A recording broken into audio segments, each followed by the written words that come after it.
Good morning. I want to share a story with you that really touched me when I heard it. When I was growing up in the 80s, one of the most famous rabbis was a rabbi who lived in Jerusalem called Rabbi Shlomo Zalman Auerbach. Rabbi Auerbach was a brilliant man who was soft-spoken and who had time for everyone. He was respected by all, so much so that when he passed away in 1995, at his funeral there were almost 500,000 people. Jews, Muslims, everybody came to pay their respects, people who were touched by this gentle giant. They even named a neighbourhood after him, Ramat Shlomo. But as popular and as famous as Rabbi Auerbach was, he never allowed that to go to his head. He was always exceedingly humble, and he was accessible. Anybody could go and speak to him, he was so approachable. So this particular story concerns a boy who had severe learning difficulties. He struggled so much in school, and the parents went to the school and they advised them to find a specialist school out of town that could properly cater for him, a boarding school. So they went and they looked at various schools and they narrowed their search down to two particular schools. The problem is that both of these schools have their advantages and their disadvantages over each other, and they simply couldn't make up their minds. They're spending weeks agonising which school would be more suitable for their dear son. And after speaking about it quite a bit, they decided they were going to discuss it with Rabbi Auerbach. The parents went to speak to him, and he listened to them properly, to them laying out the advantages and disadvantages of each school, before he asked, "Where is your son? What does he have to say about this?" And the parents looked at each other in astonishment. They'd never dreamt of asking their son.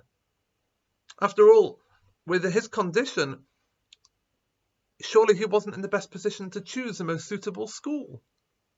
And they tried arguing, they tried answering Rabbi Auerbach back. Our son wouldn't understand. Rabbi Auerbach, who I mentioned, was a particularly good-natured, calm person. At this point, became quite agitated. "How can you say that? You can't say that," he said. "Think about it. You're taking your son out of the comfort of his own home, and you're sending him to a strange environment. How do you think he feels? I understand that what you're doing is in his best interest.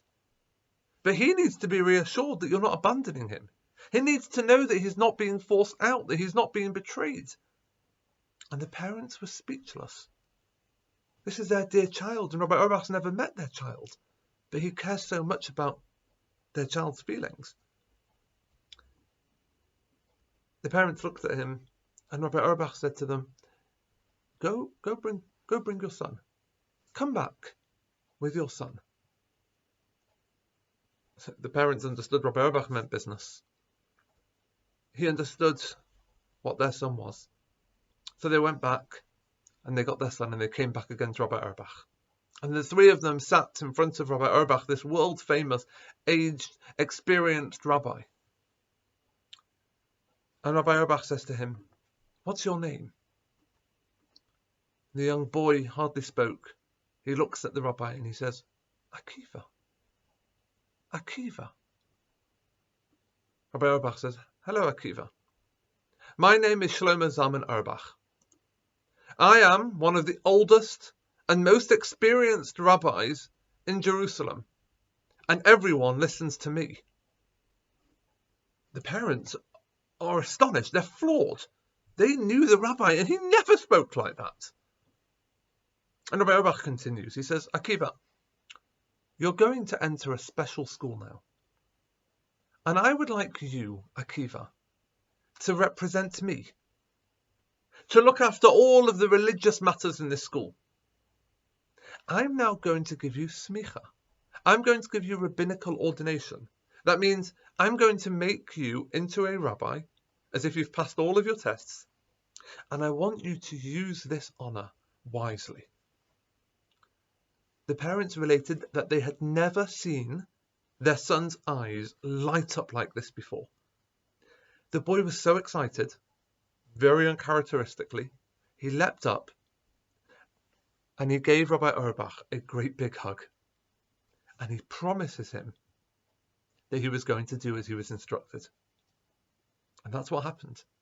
Akiva went to the school that they decided on, and he took this challenge very seriously.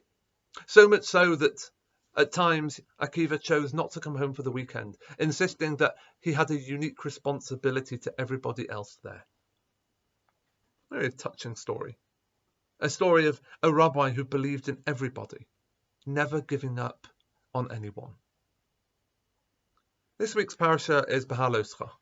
Opens with the lighting of the menorah in the Mishkan. Why do we have a menorah?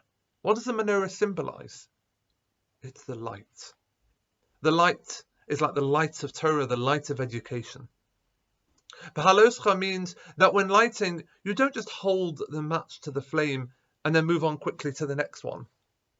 But no. You have to take your time, tend carefully to every single light. Wait till the light goes up. Give it its due care. Make sure it lights properly before you move on to the next one. I'm sure we all understand the allusion to how we deal and teach each other. Let's care about everybody so that they are self-motivated to learn and to grow by themselves. It's true of parents, it's true of teachers, but it's particularly relevant to students who learn together. Let's ensure that we all do our bit to care about each other. Have a wonderful day.